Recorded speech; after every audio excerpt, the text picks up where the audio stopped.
Buenas tardes. En primer lugar, quiero expresar mi agradecimiento a la Alianza Francesa por haberme invitado a participar en este curso, en fin, esta jornada sobre el bon vivant, y especialmente a su presidente, Mariano Gambín, y a Carlos Castro Bruneto, por el coordinador de este ciclo de charlas.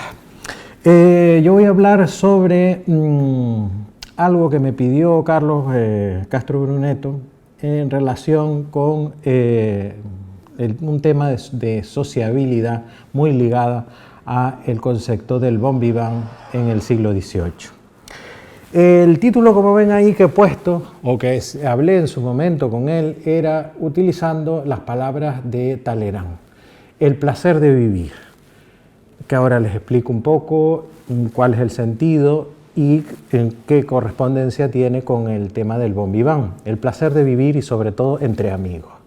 Y centrarlo especialmente en lo que representó la tertulia de Nava y la ilustración francesa y su influencia en Canarias.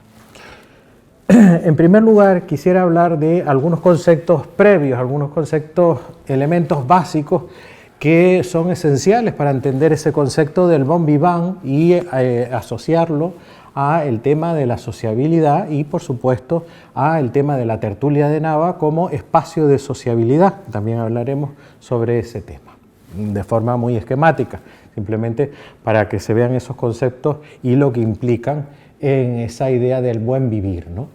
El bon vivant aparece, o el primer testimonio aparece en 1680 en un diccionario de Richelieu que precede al diccionario de la Academia y lo define así: término burlesco, vamos a ir tomando una serie de elementos que son esenciales para después encuadrar el concepto del bon vivant en el siglo XVIII, que cambia, va evolucionando, que no es distinto en el XIX y es distinto también en el XX, es un concepto que va evolucionando, como digo. La definición del bon vivant en el siglo XVII, es decir, que no es un término que aparece en el XIX, sino ya desde el siglo, ni desde el XVIII, sino desde el siglo XVII, lo define así, como término burlesco para hablar de un chico, un garçon, ¿no? Después ese elemento lo elimina el diccionario de la Academia, o de un hombre al que nunca se habla en femenino, sino siempre de eso, de un chico, un hombre que nunca afecta la melancolía, que solo piensa en vivir y a pasar el tiempo de forma agradable, a quien le gusta disfrutar sin ofender a nadie. Ese concepto último de sin ofender a nadie es un poquito a veces discutible, porque desde el momento que alguien marca una diferencia, hay gente que no le gusta, en fin, para gustos no hay nada escrito. Con lo cual, esa idea pues, fue evolucionando con el tiempo y, por supuesto, siempre que se marca esa diferencia y un bon vivant es alguien diferente, pues puede crear o suscitar ciertas susceptibilidades, ¿no? Bien, visto eso, hay una serie de elementos por los que podemos empezar a hablar de lo que es el concepto del bon vivant. En un principio, el elemento definitorio, por supuesto, otra cosa que me había olvidado antes, es la implicación o la traducción al latín del bon vivant. ¿Cómo lo traducen en latín en el siglo XVII? Homo hilaris. Hilaris es la hilaridad, ¿no? El hombre feliz. Por lo tanto, ese concepto del optimismo, la jovialidad, es algo innato al bon vivant. La simpatía, la risa también es algo esencial, que provoque risa, que haga reír a los demás, que se cree ese ambiente distendido o que cree ese ambiente distendido en esos espacios de sociabilidad de los que le voy a hablar. También está un poco vinculado especialmente a los placeres, por supuesto, del bon vivant, incluso hasta al mismo concepto del hedonismo, ¿no? No solo es comer bien, es beber bien, siempre es verdad que de forma selecta. Es decir, no es comer, comer sin todo lo que se quiera, sino comer selectivamente, lo que es más exquisito, lo que es más raro, lo que no suele comer el resto de los mortales, vamos a decirlo así, sino de forma selectiva. Es como un principio casi artístico, ¿no? De selección de lo que vas a comer y lo que vas a beber. Es un principio esencial del bon vivant, ¿no? Pero también hay otros elementos que lo definen, que son elementos que implican su definición. Por ejemplo, cultivar la sociabilidad. Ese concepto de sociabilidad ya aparece desde el siglo XVII, tanto en España como en Francia, e implica pues, unos elementos de estar bien en un sitio, pero en donde no se exigen demasiadas etiquetas, donde no se exigen los elementos de protocolo que se exigen en otros sitios más protocolarios, más institucionales.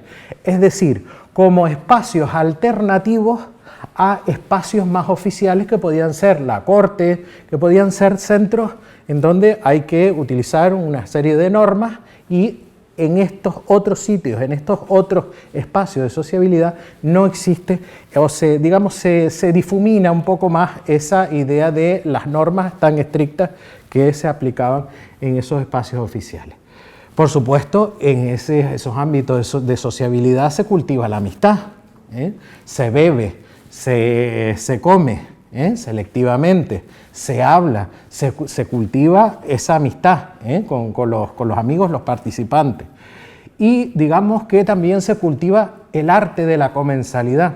La comensalidad es comer, beber, pero también, digamos, la amistad, tener la amistad o tener a los presentes como un elemento de alimento del espíritu, la conversación como elemento de cultivo del espíritu.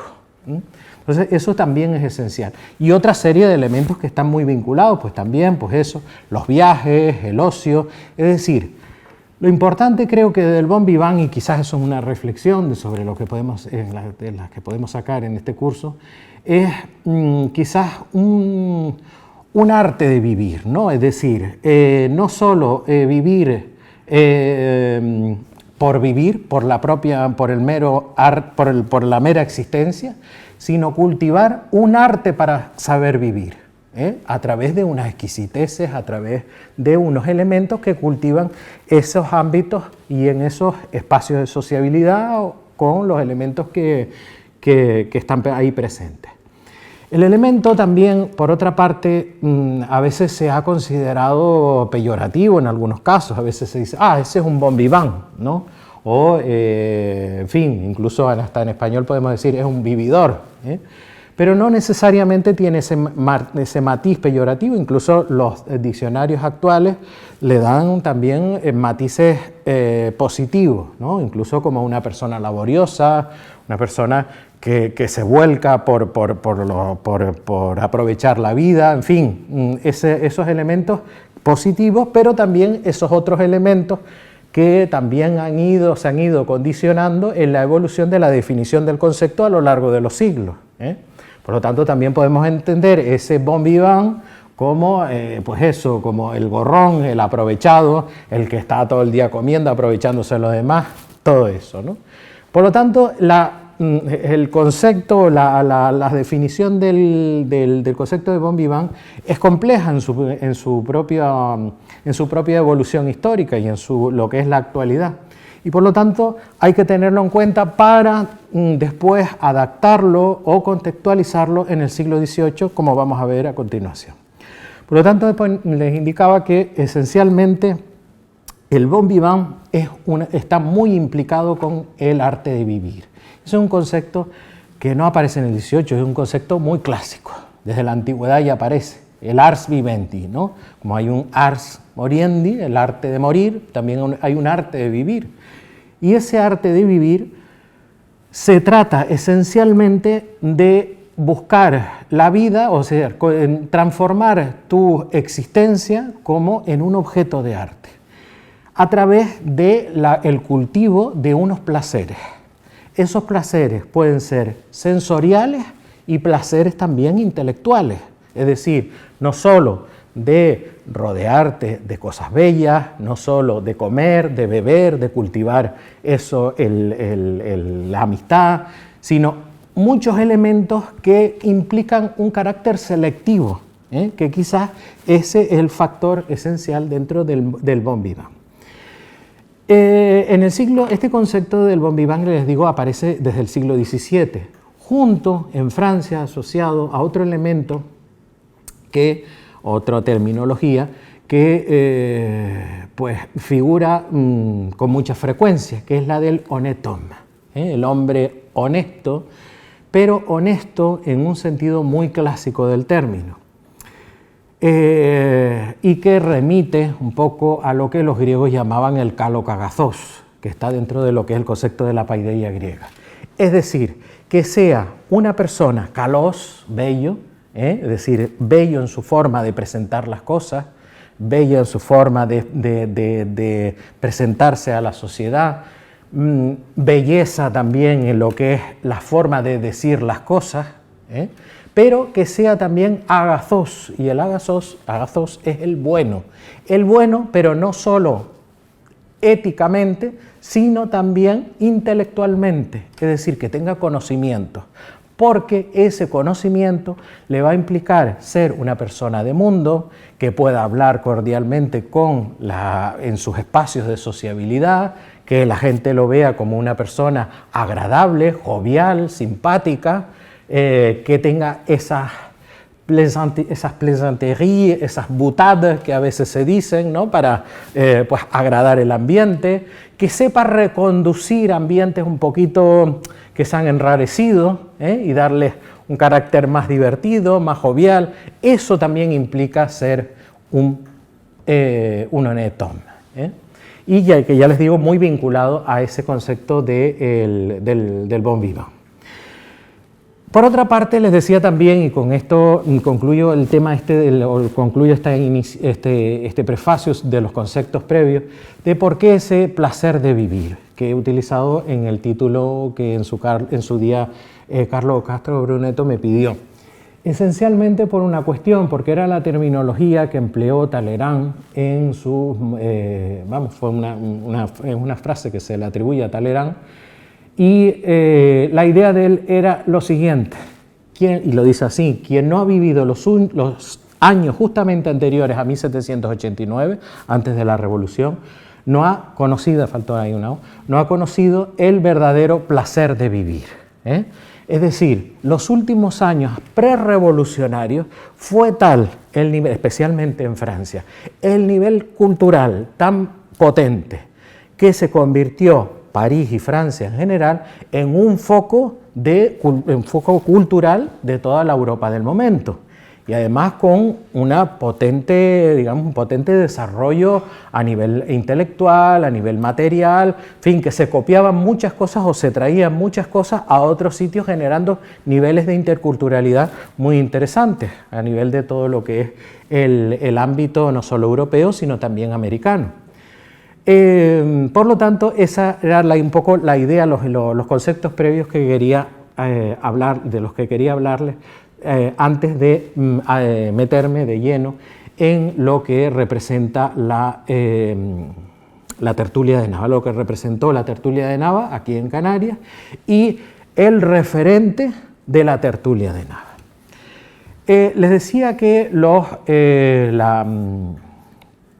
la tertulia, los salones, los clubes, las reuniones masónicas, en fin, los salones, que ya les comentaba, los cafés, son espacios privilegiados en el siglo XVIII, ya desde el XVII ya están empezando, pero el XVIII tienen un nivel de sociabilidad muy fuerte, y son espacios en donde el bon vivant está ahí presente.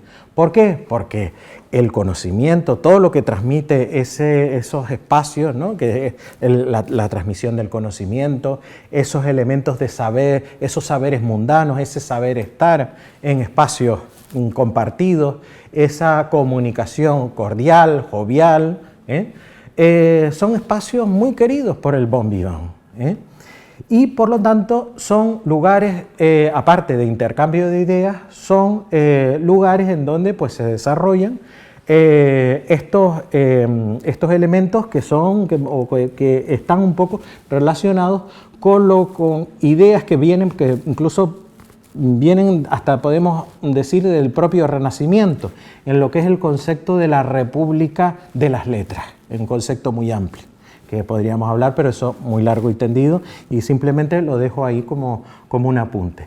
La idea esencial es la idea civilizadora que implica este tipo de reuniones, en el sentido de que la sociabilidad implica civilizar cada vez más al hombre, y a su vez pues una transmisión de conocimientos a nivel global. Esos espacios de sociabilidad, les decía que en un principio surgen pues para aliviar las tensiones que existen en otros lugares, ¿no? Como especialmente los que ocupaban cargos políticos o los que establecía, por ejemplo, la corte, Y esas responsabilidades, a veces oficiales, esos protocolos que existen en su momento, pues se alivian, digamos que son espacios de esparcimiento, en donde está pues la gente de forma agradable, hablando, comiendo, pero sin esos protocolos tan estrictos, y donde podríamos decir que lo que se desarrolla ese dulce discurrir del pensamiento, que empiezas hablando de una cosa y terminas hablando de otra totalmente diferente con respecto a la primera con la que has empezado. En un principio este tipo de espacios surgen ya desde el siglo XVII, pero especialmente después se afianzan en el siglo XVIII como agrupaciones contraculturales en el sentido de que no siguen políticas oficiales, sino que se separan de la oficialidad, aunque después las propias instituciones las aprovechen y las conviertan como en un instrumento de cultura. Pero en su principio no son agrupaciones creadas a nivel oficial, sino como elementos contra la cultura vigente, sobre todo para esas ideas del progreso, en fin, y de todos esos elementos. Y en este tipo de salones, que también va muy en relación con el bon vivant, lo que se intenta es buscar una actitud distintiva. Cuanto más seas, es decir, cuanto mayor sea tu estilo, cuanto mayor sea ese elemento individual que aporte, digamos, como una especie de canon a los demás, pues mejor se te va a ver dentro de ese ámbito social. Por lo tanto, esa exquisitez, ese buen gusto, es lo que se desarrolla y lo que se exige y lo que se pide, para introducirse en ese tipo de círculo. Bien, y empezamos a hablar directamente ya antes de nada de lo que representó la tertulia de Nava, y buscar cuáles son el origen esencialmente, o el elemento en el que se forma, a partir del cual se forma la tertulia de Nava. Bien, en el elemento esencial de donde se toma la creación de la tertulia de Nava son los modelos académicos.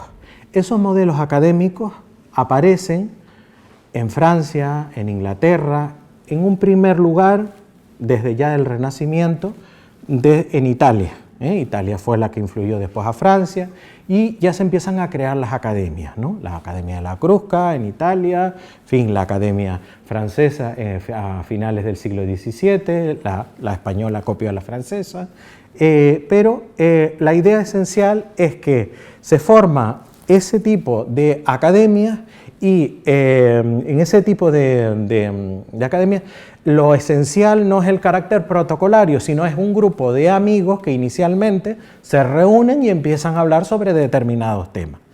No es el concepto académico tal como lo entendemos hoy, que es sobre todo para nivel lexicográfico de los diccionarios y en fin, de lo que es la lengua en sí, sino que tenía un carácter muchísimo más amplio. Ahí estaban filósofos, matemáticos, estaban de todos, de todas las disciplinas del saber, porque lo que se quería, pues eso, intercambiar ideas, intercambiar opiniones, todo eso, y sobre todo la alegría que te produce eso, ¿no? El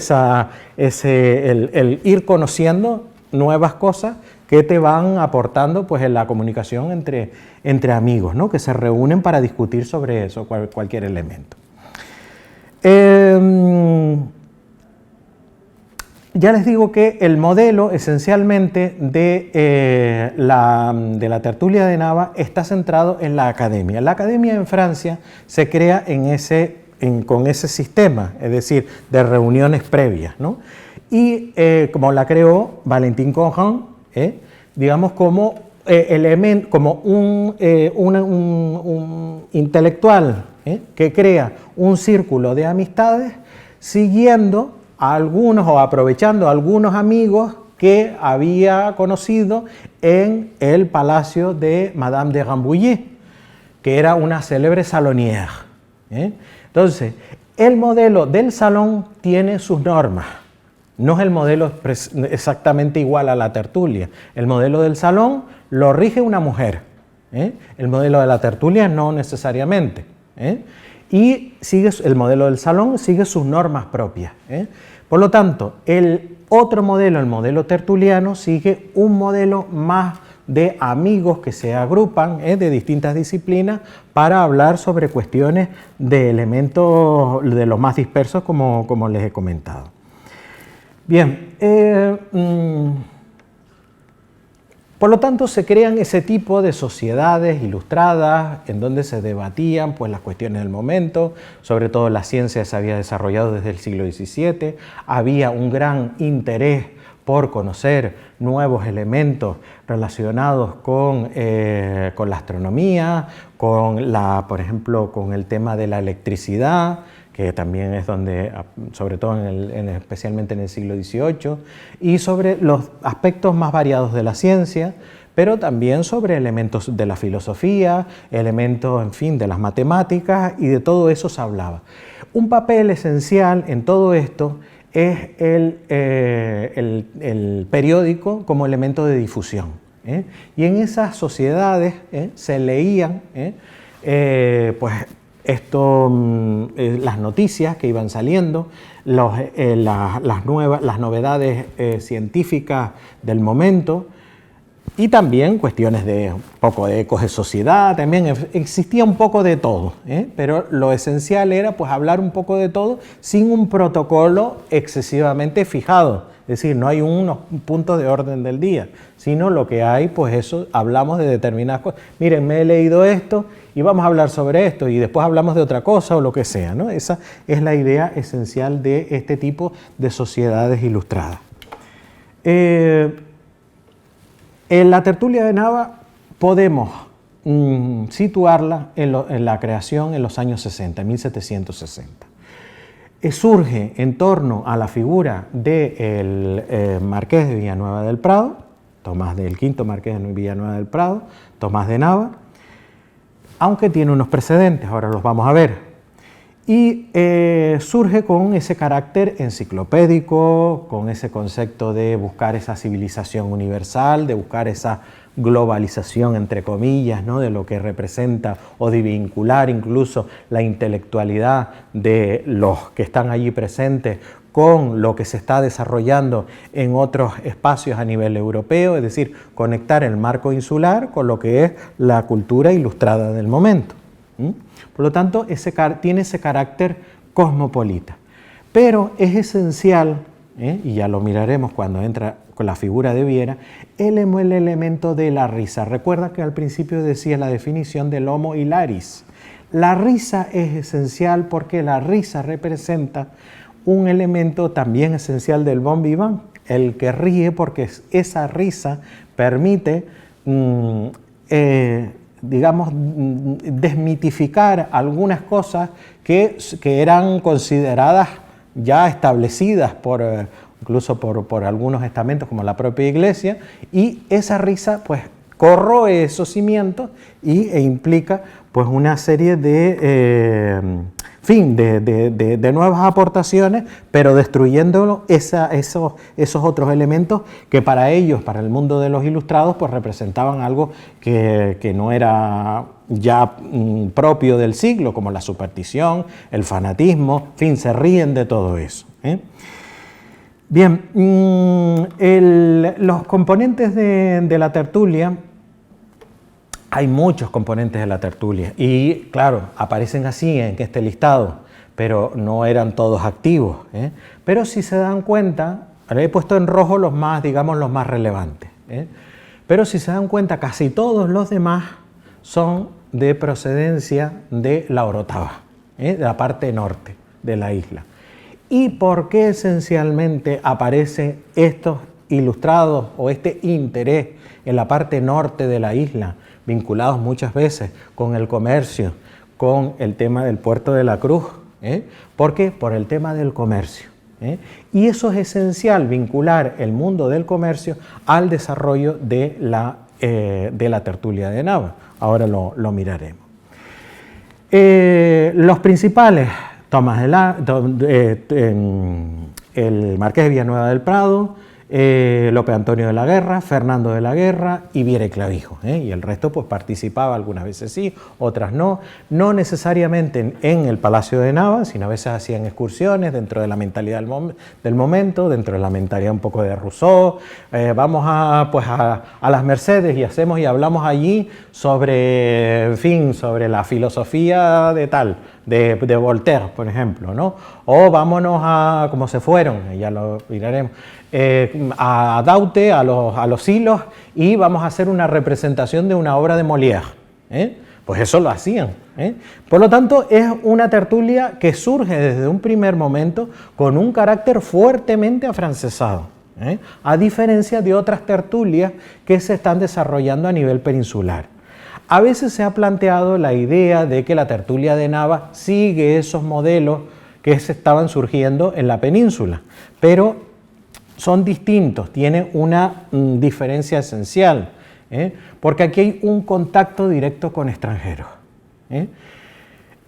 ¿Cómo se produce eso? ¿Cómo se produce ese carácter de afrancesamiento de la cultura, perdón, de la tertulia de Nava, que tenemos desde un principio, siguiendo ese modelo europeo, ese modelo francés? Esencialmente porque hay una presencia de una colonia extranjera. Ahora bien, en el siglo XVIII no hay colonia francesa potente para que influya directamente en la tertulia y cree ese carácter afrancesado. Por lo tanto, tenemos un dilema. Si no hay franceses, ¿cómo es que surge ese carácter afrancesado de la tertulia? Pero precisamente, y por eso recalcaba, la influencia de la parte norte de la isla y el comercio. Esencialmente les digo que hay una colonia, si no francesa, sí hay una colonia de irlandeses, lo digo por el orden de importancia, irlandeses e ingleses. Esa colonia de extranjeros aquí en la isla permitió ese desarrollo del carácter del modelo francés, es decir, eran ingleses, eran irlandeses, pero el horizonte cultural que tenían en el momento era Francia. Y de hecho, por ejemplo, la prueba está en que a veces se representaban en las casas particulares piezas teatrales, obras teatrales, pequeñas obras teatrales en francés.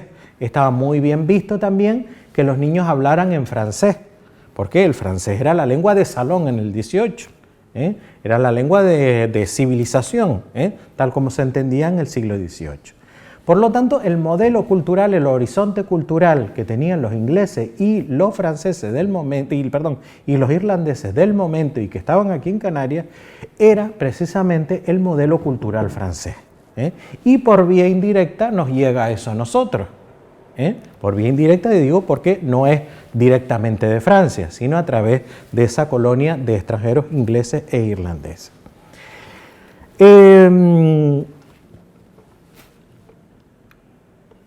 Los principales representantes, o digamos,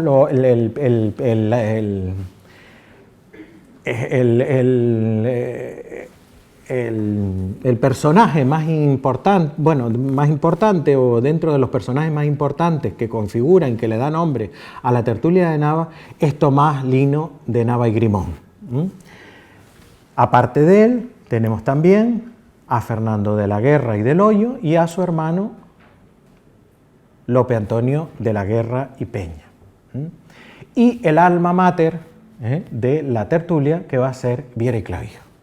Viera y Clavijo no se incorpora desde un principio, sino que hay precedentes a lo que es la tertulia de Nava. Hay que entender unos precedentes previos para esa creación.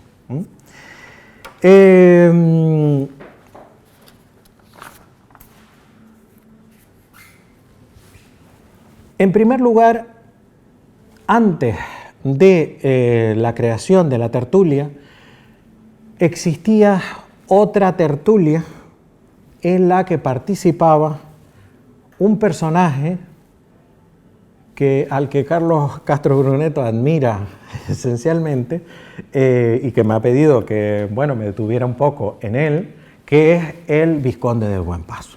El Vizconde del Buen Paso es un personaje esencial para también entender la influencia que existe en Tomás de Nava y en los hermanos Guerra también. Existe una tertulia previa compuesta por él y por el padre de los hermanos Guerra, Domingo de la Guerra, y el marqués del Sausal, Juan Bautista de Franche. Los tres se reúnen para repentizar poesía, para componer poesía, una más jocosa, que es la propia del Vizconde del Buen Paso, porque es un hombre de mundo, es una persona que se ha recorrido Europa, es una persona que tiene chispa, normalmente su yerno, que es Fernando de la Guerra, lo definió como palmero Babilón, palmero porque había nacido en La Palma y Babilón porque conocía un montón de lenguas, porque se había recorrido toda Europa. Y era un hombre que conocía muchísimo toda la Europa del momento. Incluso tiene un diario de viaje en Madrid y dice que quien ha conocido las otras cortes europeas, Madrid se quedaba muy pequeño, porque claro, ¿quién ha conocido las cortes de París? ¿Quién ha conocido la corte la corte de Roma o la corte, en fin, la corte de Viena? Pues Madrid se queda pequeño, ¿no? Porque existía un montón de diversión y tal. La figura de Cristóbal del Hoyo también es la figura de un bon vivant, un bon vivant preilustrado todavía, ¿no? Pero que influyó en lo que posteriormente sería la tertulia, no tanto en su participación, porque ya le quedaron 4 años ahí, que pudo haber influido en algo, porque después ya moriría. Es un personaje que lo encierra en la Inquisición, lo procesa y lo condenan a estar en la cárcel en Las Palmas, y en el año 64 vuelve otra vez ya gravemente enfermo a Tenerife y ya en el 65 muere. Pero es una persona que trae muchísimas cosas de Francia, se rodea de objetos hermosos. A veces se le acusaba de traer cajitas de mujeres desnudas que había comprado en Francia. Claro, es un personaje polémico para el momento, para una mentalidad bastante cerrada del momento y un personaje muy abierto para las circunstancias en las que vive. También la polémica estuvo con sus amoríos con su sobrina, en fin, y por eso incluso se le representa ahí con el angelito, ¿no? En la parte de abajo con el cupido con los ojos vendados, ¿no? En fin, por esa polémica. Pero lo cierto es que el Vizconde participa en esas tertulias previas, o antes de lo que podría ser una tertulia ilustrada, que es propiamente la de Nava, y va a dar esas influencias o va a crear esas influencias en lo que posteriormente sería en esa propia tertulia. El siguiente eslabón va a ser Nava y Fernando de la Guerra, que sería el futuro marqués de San Andrés, porque casa con la hija del Vizconde de Buen Paso. Y en torno a los años 50, finales de los 50, ya empieza a existir, a haber un interés, unas inquietudes literarias y científicas, y la necesidad de buscar espacios alternativos, la sociabilidad, ¿no? Buscar espacios de sociabilidad en sitios que no estuvieran caracterizados por ese elemento oficial. Ellos entran en el Cabildo de Tenerife, que estaba en aquel momento en La Laguna, como regidores. Ese es el espacio oficial, en donde se rige un protocolo. Pero frente a ese espacio oficial crean un espacio de sociabilidad, un pequeño espacio en donde haya pues diversión, en donde haya danza, donde se tome chocolate, en donde se, en fin, danzas contra danzas, los saraos, todas esas cosas que le ayuden, pues, les ayuden a darle ese ambiente de divertimento, de jovialidad que se crean en esos espacios, ¿no? En esos espacios, ya les digo, alternativos y en donde no se crea esa rigidez formal de los espacios públicos. Y a finales de los 50 ya ellos empiezan a hablar pues, sobre estas inquietudes. Tomás de Nava tiene una biblioteca en donde empieza a comprar esencialmente esos libros, vienen muchos de ellos hasta principalmente por el puerto de la Cruz, en donde a veces hacía, en fin, el tema del contrabando y se podían pasar algunos libros prohibidos. Entonces algunos entran dentro de esa biblioteca, pero precisamente por ese comercio en el norte y también por el tema del contrabando. El contrabando es esencial para poder acceder a esos libros que estaban prohibidos. Por ejemplo, tienen obras de Voltaire, pero ¿cómo podía ser Voltaire? Porque es que Voltaire estaba condenado en España in totum, es decir, en su totalidad. No podían llegar obras a España. Sin embargo, tenían o llegan a su biblioteca obras del propio Voltaire. Entonces, el siguiente eslabón, ya les digo, va a ser Nava y Fernando de la Guerra, que representan pues, ese elemento, ¿no?, de inquietudes literarias y científicas, pero la tertulia se crea propiamente con la llegada de Viera y Clavijo. Viera había llegado a La Laguna en el año 57. A ver si lo tengo por aquí, sí. Viera había llegado a La Laguna en el año 57 y claro, es el elemento que siempre, pues igual que en las academias, lo que ocurría en Francia es el elemento, el foco, digamos, porque todo el mundo mira, ¿no? ¿Por qué? Porque Viera es un personaje que le gusta la guasa, la risa, busca la chispa en todo y claro, provoca esa jovialidad, ¿no? Es un cura bon vivant, ¿no? Un cura que le gustan los placeres de la vida, pero en un sentido amplio. Y prueba de ello fueron también sus amplios o sus recorridos a nivel europeo, porque conoció Francia, conoció Italia, conoció Austria, y es un personaje que, por ejemplo, llega a Austria, llega a Viena y se disfraza, va a un carnaval. Cuando eso, claro, a nivel de España, eso era casi inconcebible, ¿no? O que atraviesa la frontera de España a Francia y se viste como un abate a la francesa, con las características del francés, con su calota, rabat, con, en fin, toda la indumentaria propia del abate francés, ¿no?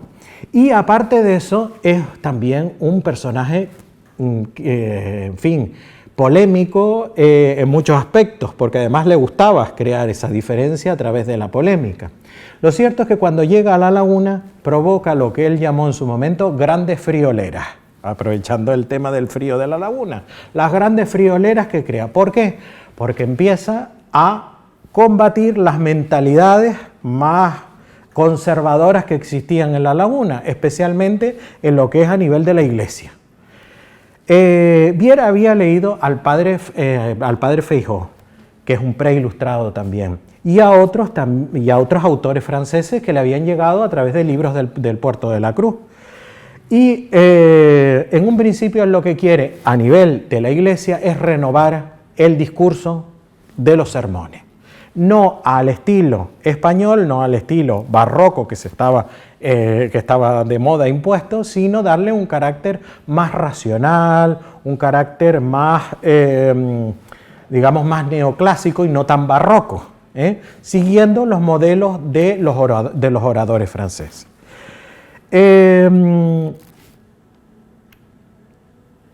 Y, por supuesto, a lo que él llamó los oráculos del siglo, que es seguir todas las ideas de Voltaire, de Rousseau, de Montesquieu, de Diderot, de D'Alembert y, por supuesto, todo lo que representó la enciclopedia en Francia, y no solo en Francia, sino en Europa, y también su presencia aquí en las islas. Es decir, leían la enciclopedia y comentaban en esos ámbitos de sociabilidad, vamos a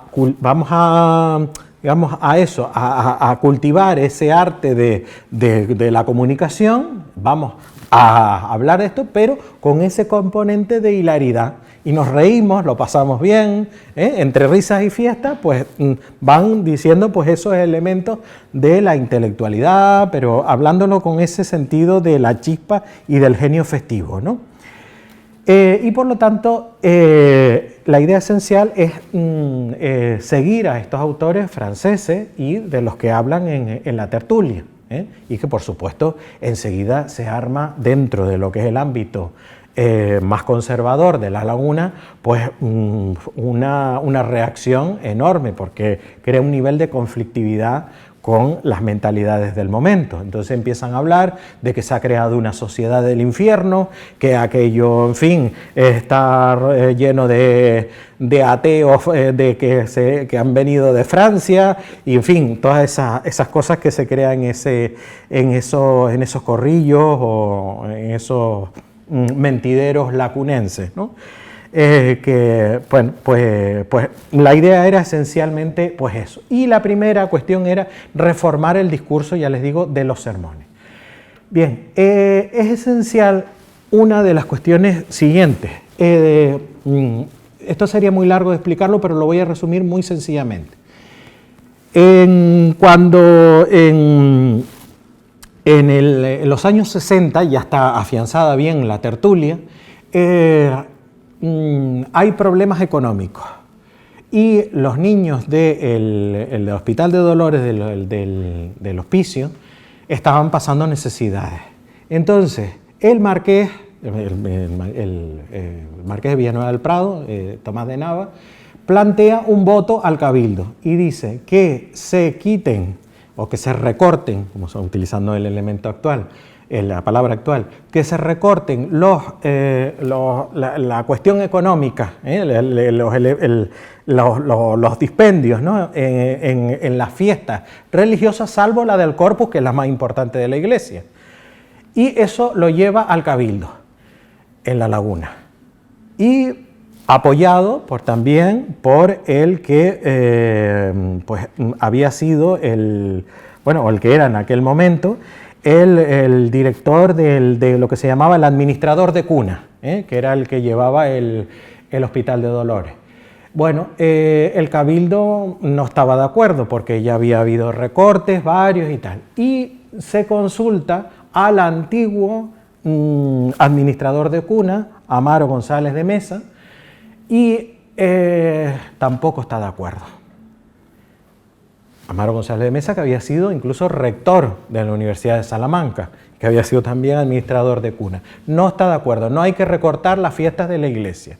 Eso que genera en Viera y los tertulianos un elemento de lo que se ha llamado, eso sería muy amplio hablarlo, ¿no? De lo que es el jansenismo en España o del catolicismo ilustrado, en fin, la idea era esencialmente volver a los padres de la Iglesia, reformar la Iglesia volviendo a la idea esencial de los padres de la Iglesia, y esencialmente la idea fundamental en la que ellos se basan es que lo primero de todo es la caridad y luego el sacrificio. Y claro, eso en el cabildo no dejaron. Bueno, pues se arma un follón tremendo y a pesar de que se suplen, el rey da la orden de que se suplan un dinero, unos 1.000 pesos de la Caja de México, y al final pues eso, hay unos enfrentamientos tremendos entre lo que es el cabildo con respecto a los tertulianos precisamente con eso. Y a partir de ahí Viera escribe lo que él llamó el Catecismo de Don Fulano.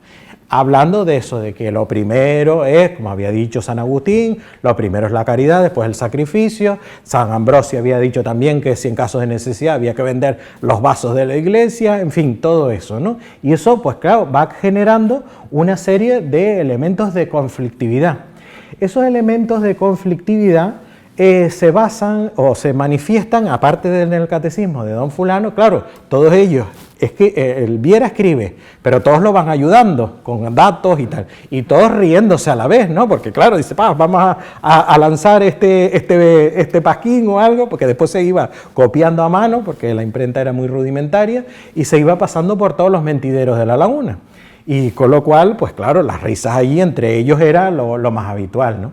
¿Y qué hace Viera o qué hace también el grupo de la tertulia? Pues ayudan entre sí.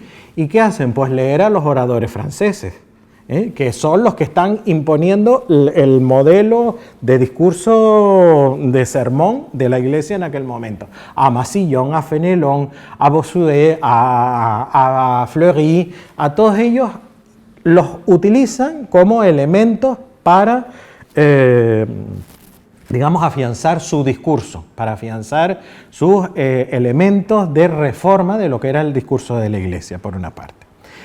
Por otra parte, también en aquel momento, y muy vinculado a la presencia del fiscal de la audiencia en La Laguna, empiezan a aparecer lo que es el primer periódico, digamos el texto matricial del periodismo en Canarias, el primer periódico en Canarias, propiamente dicho, que es la Gaceta de Daute.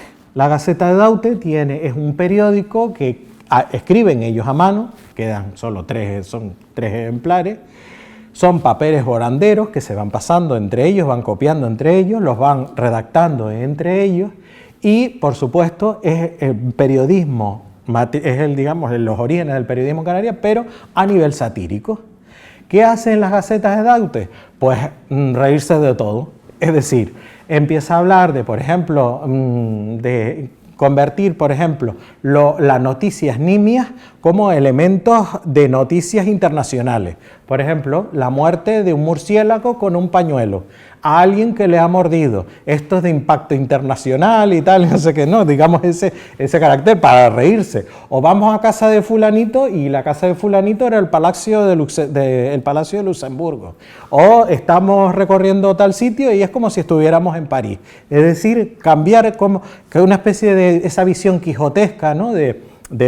Cambiamos lo que es el mundo en nuestra visión para reírnos, pasarlo bien, compartimos esta idea del buen vivir, pero compartiendo estas ideas esenciales. Y crea una figura muy divertida, que es el Barón de Pun. El Barón de Pun era un molinero del trapiche en Daute, de Juan de Franchi. Juan de Franchi tenía una hacienda en Daute, y hacen una excursión de La Laguna a Daute, a los Silos. Y el que va a escribir esto y otras cosas es Viera, con la ayuda de sus tertulianos, pero lo ponen como que esto lo ha escrito el Barón de Pun. Y el Barón de Pun dice que habla francés estupendamente, pero un francés pues chapurreado, pero que bueno, que sus ademanes son totalmente franceses, ¿no? Y precisamente, quizás, digamos, lo polémico de la cuestión es que es un trabajador de Franchi y posiblemente lo planteo como hipótesis, pero seguramente así, era un esclavo de Franchi. Es decir, no, porque en la hacienda de Daute existían los trapiches y los trapiches los trabajaban, normalmente a veces compraban, todavía existía, son las luces y las sombras del siglo XVIII, compraban a esclavos para que les trabajaran la caña de azúcar. Y entonces posiblemente fuera un esclavo negro que tenía Franchi allí en el trapiche. Y lo nombran, lo polémico es que lo nombran aristócrata, varón.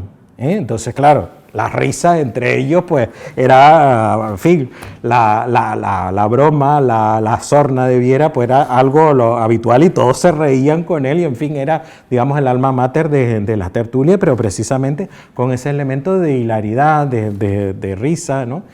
Y en fin, ese era el sistema, ¿no? Aparte de esto, entre lo que se escribía en las tertulias, también se escribió un papel que era en La Laguna, un cura que empezó a hablar, pues eso, de la sociedad del infierno, esta gente que se dedica a leer a Voltaire, que son unos ateos y tal. Y también otra de las cosas que hacen es vestirse a la francesa. Claro, con la mentalidad del momento, donde el negro español imperaba, pues vestirse a la francesa, pues ya que yo pues, cantaba dentro de determinados ámbitos. Y una de las cosas que utilizaron, porque estaban de moda en aquel momento, eran los zapatos de terciopelo. Esos zapatos de terciopelo, bueno, los pusieron verdes por utilizarlos, porque no era lo habitual, sino que era una moda que se había establecido en Francia en aquellos momentos. Y entonces pues se estaba utilizando aquí, ¿no? Igual que en Francia, pues lo mismo aquí. Bueno, pues frente a eso, ellos escriben también con carácter muy festivo. El propio Viera es el que escribe todo aquello, pero después se va ayudando de información que le dan los tertulianos, el papel apologético del uso de los zapatos de terciopelo. Pues hablando de eso y poniendo también a todo el ámbito más conservador de la Iglesia, pues también con pues eso, a caldo, ¿no?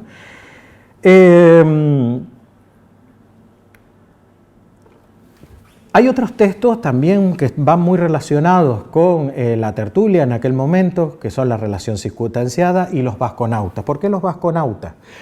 Por la presencia del fiscal de la audiencia que había venido, era un ilustrado que venía desde Las Palmas, la audiencia estaba en Las Palmas, y había venido aquí a Tenerife en una visita con su mujer, que era una Monteverde de la Orotava. Y él era vasco, y por lo tanto, bueno, navarro. Y por lo tanto, pues Viera escribe ese poema épico, jocoso, serio, que ya joco serio, en donde pues también hace una epopeya que creó un montón también de polémica, no esencialmente en La Laguna, sino en Las Palmas, porque empezaron a criticarlo en Las Palmas con un montón de que no se adaptaba bien al modelo de la epopeya, en fin. Frente a eso, Viera escribió junto con sus amigos las cartas del viejo de Daute, también refiriéndose al barón de Pun.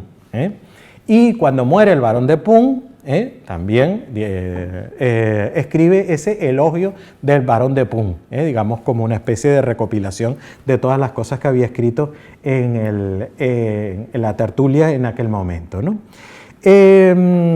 Esencialmente, en todo este tipo en estas documentaciones que han llegado, hay tres elementos esenciales, se definen por tres elementos esenciales que están muy ligados con la risa. Por una parte, la tertulia considerada como congreso, entonces todos los elementos del congreso, pero en plan irónico, en plan guasa, de aquí estamos los congresistas reunidos y tal, no sé qué, pues todos dándole esa pompa, pero para exagerar los elementos para que produzcan risa, ¿no? Entonces, por lo tanto, ese elemento congresual está ahí presente. Pero también está el elemento, vamos a llamarlo cortesano, en donde La Laguna, La Orotava, Daute se transforman en cortes. Y ya, pues no es La Laguna, sino La Laguna es París, o La Orotava podría ser otra corte europea, en ese ámbito de lo que es cambiar la realidad, esa visión quijotesca de cambiar la realidad y convertirla en otra cosa para darle ese carácter risible, ¿no? Y por último también la bélica, carácter bélico, es decir, ellos están en una guerra, pero una guerra en donde no hay, no hay cañones, sino pompas de jabón que se echan unos a otros, en donde pues hay papeles que a lo mejor pues hay un papel que les llega, lo llevan al bufadero de Daute y lo tiran y lo arrojan allí para hacer escarnio público. En fin, cosas así que sean risibles, que sean un poco graciosas, ¿no? Incluso hablan pues eso, las potencias beligerantes, ¿no? Que crea como una rotundidad, y las potencias beligerantes era la tertulia frente a los críticos de La Laguna, esencialmente. O hablan de las trincheras, pero las trincheras, pues bueno, pues eso, ¿no? El momento de refugiarse. También hablan de, pues eso, del mamey de Daute, un mamey que habían traído de América, donde había solo uno en los hilos, y claro, ellos se creen, y debajo de ese mamey representaron una obra de Molière. Y ellos creen o transforman esa visión del mamey como elemento único que existe y que va a reformar en nombre del progreso todo lo demás. Es decir, digamos como el elemento que se separa, el elemento que no sigue el canon generalizado y que va a permitir una reforma en nombre del progreso, la reforma ilustrada, la reforma en nombre de la razón. Bien, las conclusiones de estos textos al final son un poco, si no pesimistas, un poco conformistas, ¿no? Incluso, por ejemplo, aparece Juan Bautista de Franchi hablando, ¿no?, entre algunos de estos textos y les dice a los tertulianos: miren, planten sus papitas, vendan sus pipas de vino y lean los libritos dorados. Los libritos dorados eran los libritos de iglesia, y déjense de estar leyendo a los Voltaire, a los Rousseau, a todo esto, y dedíquense a lo que tienen que dedicarse. Entonces, bueno, era la risa entre ellos, ¿no?, que existía entre ellos, y ese espacio que crean de convivencia mutua y de alegría y de estímulo de lo que son de compartir las ideas, ¿no? Pero aparte de eso también estaba el elemento de la cuestión científica, y eso es importante también destacarlo, porque en aquel momento se empiezan a hacer descubrimientos sobre la electricidad. Todavía no se había descubierto el oxígeno, pero ya empiezan a hablar de lo que Viera habló posteriormente, de los aires fijos, en fin, de elementos que estaban muy en boga en aquel momento y que empiezan a hablar y que están llegando a través de los periódicos. Las novedades científicas, también está muy de moda en París hacer cursos científicos, y ellos hacen cursos científicos aquí también, y luego, como hará luego después Viera en Las Palmas, en fin, y todo eso. Y una de las cosas que son interesantes, de las más interesantes, es que en el año 69, ya Viera estaba ya con las maletas para irse para Madrid, para publicar la historia de Canarias, hace un informe del tránsito de Venus delante del Sol. Fíjense qué interesante es esto, porque cuando el capitán Cook estaba en Tahití haciendo las medidas de triangulación de la Tierra, que les piden a nivel de Francia, les piden que en todo sitio, en todo el planeta, den las medidas para hacer la triangulación, las medidas de la Tierra. Y mientras Cook estaba haciendo eso, pues los tertulianos estaban en el puerto con unos telescopios de reflexión, también midiendo y tomando las medidas para después transmitirlas a los científicos franceses, ¿no? Por lo tanto, es muy importante destacar ese aspecto de la astronomía, y creo que debemos considerar, y porque es así, a Viera como el primer astrónomo canario. A veces ha dicho otro autor del 19 y tal, pero el primero en el que tenemos un relato escrito, no precisamente este del tránsito de Venus delante del Sol, que es uno de los, porque ese se perdió, del año 69, sino de otro que es la carta filosófica sobre la aurora boreal que se produce en La Laguna. En La Laguna les llega la noticia de que Taganana está llena de una luminosidad enorme, y creen que son las ánimas benditas del purgatorio que han venido a provocar la hecatombe en toda la isla. Y claro, eso en los tertulianos, con lo que es el nivel de la razón, de lo que es el nivel del nivel ilustrado, de las luces, el momento dentro de la racionalidad, aquello era inconcebible, y entonces había que buscarle una razón a aquello. Y lo que hace es, en esa carta filosófica sobre la aurora boreal, lo que hace Viera es utilizar a los astrónomos franceses que habían descrito lo que era una aurora boreal. Y lo que hace esencialmente también es reírse de esas mentalidades que no conocían esos nuevos adelantos del momento que se estaban produciendo a nivel europeo, ¿no? Es el tránsito de Venus. Y la aurora boreal, la carta filosófica sobre la aurora boreal. Y por último, quería destacar dos cosas. La Ilustración es un momento muy complejo en el sentido de que abarca muchos temas, no solo científicos, literarios, filosóficos, artísticos, e implica grandes dominios del conocimiento. Y eso es lo que representó la tertulia, o lo que intentó asumir también la tertulia en sus diversos aspectos. Uno de ellos también fue a nivel educativo, la reforma educativa. También, Viera era también parte de ese miembro, digamos, de la Iglesia, pero también experimentó esa necesidad de transformar la educación bajo los parámetros no de la antigua escolástica, sino bajo los parámetros de la razón aplicada a la Iglesia, pero bajo esos parámetros, y prueba de ello fue el Síndico Personero General, que es un texto donde hay elementos sobre la educación, de cómo debe ser la nueva educación del siglo y tal. Y otro elemento, y con ese ya termino, es la historia de Canarias. Viera es el primer historiador stricto sensu de Canarias.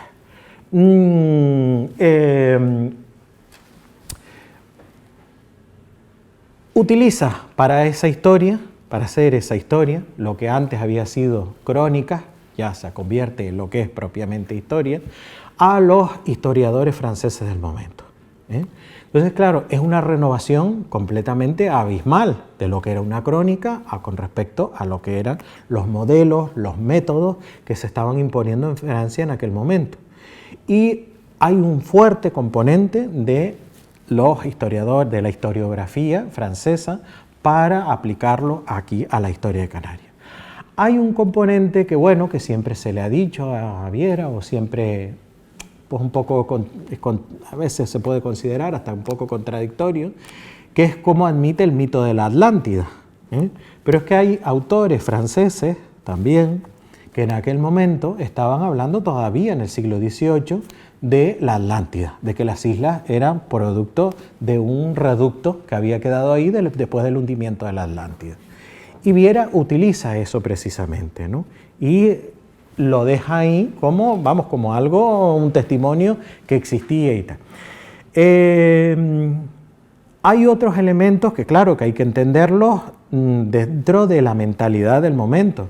Que, por ejemplo, lo de el sudor de San Juan en la laguna, que era que dentro de la mentalidad del momento pensaban que aquello era un milagro y tal, y Viera los desmitifica, dice que no, que eso él aplica a sistemas científicos del momento, y eso dicen que es una, en fin, que exuda por otras cuestiones y tal, pero que no son estrictamente de milagros, sino que eso tiene una explicación científica. Entonces, ese tipo de explicaciones científicas priman, pero quedan otros elementos que ahí quedan en la historia de Canarias, como por ejemplo, lo de la Atlántida, pero que ya les digo que están muy vinculados a un poco a la historiografía del momento. Y también por una cuestión también esencial, Viera es un europeísta convencido, lo que podríamos llamar hoy un europeísta, en el sentido de que hay una tradición que tiene Canarias, que siempre la ha tenido, de vinculación con Europa. Dentro de eso que llamamos hoy en día a veces las identidades, un elemento esencial que ha tenido siempre Canarias es el elemento cosmopolita, la reivindicación del elemento cosmopolita, y por otra parte el miedo a perder su propia identidad. Es decir, son elementos que en un principio pueden ser paradójicos, contradictorios, pero que están ahí. Es decir, son islas, pero en donde ese elemento propio está presente, pero quiere absorber ese carácter cosmopolita que nos venía desde Europa a través del comercio, en fin, como puente de comunicación, también dentro de ese espacio atlántico. Y en ese sentido, Viera es un referente ineludible dentro de lo que es todo lo que es la historia cultural de las islas, ¿no? Viera, les digo, y ya con esto concluyo, fue un bon vivant en todo sentido. Conoció los placeres de la vida, conoció el placer de la vida en sus distintos aspectos y sobre todo convirtió su propia existencia en un arte. Y yo creo que esa es, digamos, una de las metas más esenciales de lo que es la propia existencia, es decir, convertir lo que vives, tu ser, y darle ese carácter selectivo, ese carácter, digamos, de establecer tu propio estilo. Eso que llamaba Buffon, ¿no? El estilo es el hombre mismo, ¿no? Pues si ese estilo en que convirtió Viera que acuñó Viera su propia vida, lo tenemos ahí presente, podemos considerar que vivió una vida muy plena, ¿no? Y ese es el sentido que quizás en sus distintos ámbitos, ¿no? Que ya hemos visto, y por supuesto habría que hablar también de lo que es el ámbito del viaje, ¿no? Pero por supuesto que los vivió, los conoció y disfrutó de todos ellos, ¿no? No solo fue un lúculo, digamos, del siglo XVIII, tampoco era para comer y beber, sino también para alimentarse del espíritu y del espíritu de las luces del momento. Pues muchas gracias.